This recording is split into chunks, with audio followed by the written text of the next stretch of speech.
Привіт, мої друзі! Сьогодні я вам розповім про зорі та сузір'я.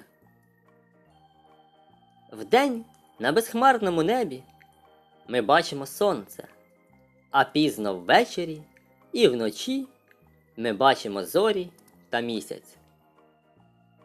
Неозброєним оком на зоряному небі можна нарахувати близько 3000 зір, а за допомогою підзорної труби у десятки разів більше. Так що ж таке зорі, які ми бачимо на нічному небі? Це великі розпечені газові кулі.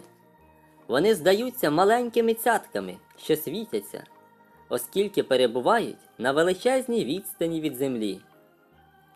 Світ зір дуже різноманітний. Зорі різняться між собою за розмірами. Одні в 1000 разів більші за наше Сонце, інші в багато разів менші від нього. За кольором розрізняють білі, блакитні, жовті та червоні зорі. Колір зір залежить від їх температури. Найближча до нас зоря – це Сонце. Світло від Сонця йде до нашої планети 8 хвилин та 19 секунд.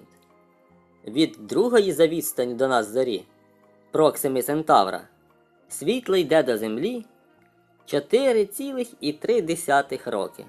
Інші зорі перебувають від нас ще далі. Оскільки зоря Сонце перебуває найближче до Землі, і до Землі доходить її тепло, ми сприймаємо Сонце більшим за інші зорі. Хоча насправді це не так.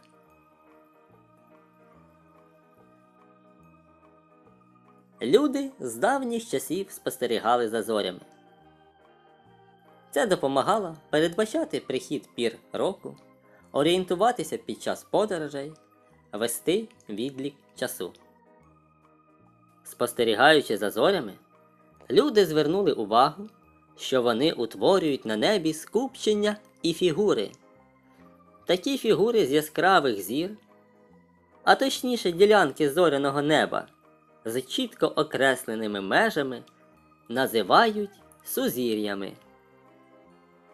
Усе небо поділене на 88 сузір'їв.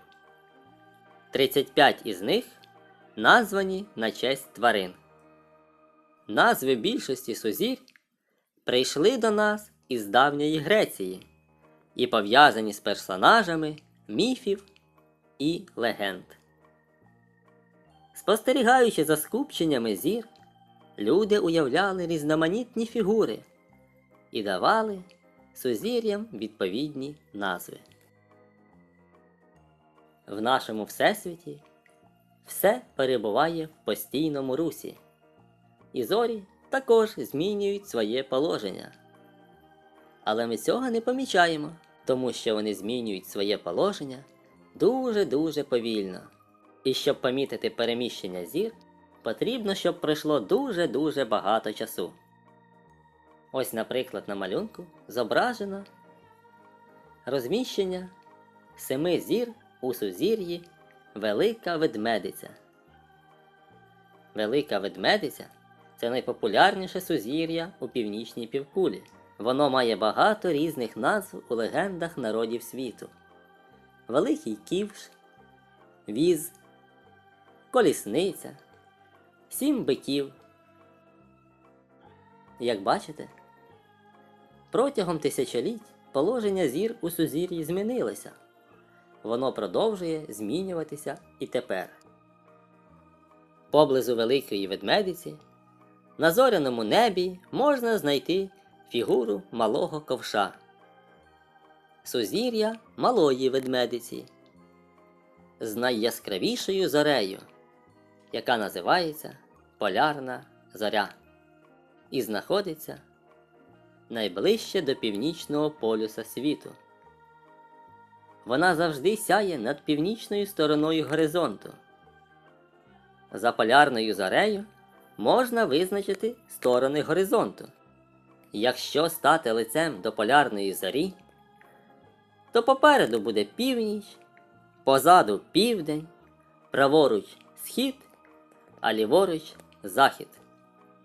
Щоб знайти на небі полярну зорю, треба через дві зорі ковша Великої Ведмедиці провести уявну лінію та відрахувати 5 таких відстаней, як між зорями. Наприкінці буде полярна зоря. Вона є останньою зіркою в ручці ковша Малої Ведмедиці. Давні астрономи, вивчаючи зорі і сузір'я, складали відповідні карти. Ось, наприклад, зоряна карта 17 століття голландського картографа Фредеріка де Вітта.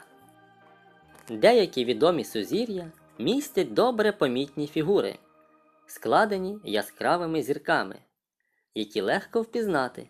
Наприклад, Велика Ведмедиця – контур ковша, Оріон – фігура мисливця, Лев – контур лежачого лева, Скорпіон. Зорі в сузір'ї рідко мають якийсь зв'язок одна з одною. Насправді, вони розташовані в нашій галактиці далеко одна від одної і лише випадково опиняються поруч, якщо їх розглядати саме з Землі. Отже, зорі – це великі розпечені кулі, що різняться між собою за розмірами, кольором та температурою. Вони перебувають у постійному русі. Зорі утворюють сузір'я. Уся небесна сфера поділена на 88 сузір'їв. За полярною зорею можна визначати сторони горизонту. А я вам говорю до побачення, до нових зустрічей!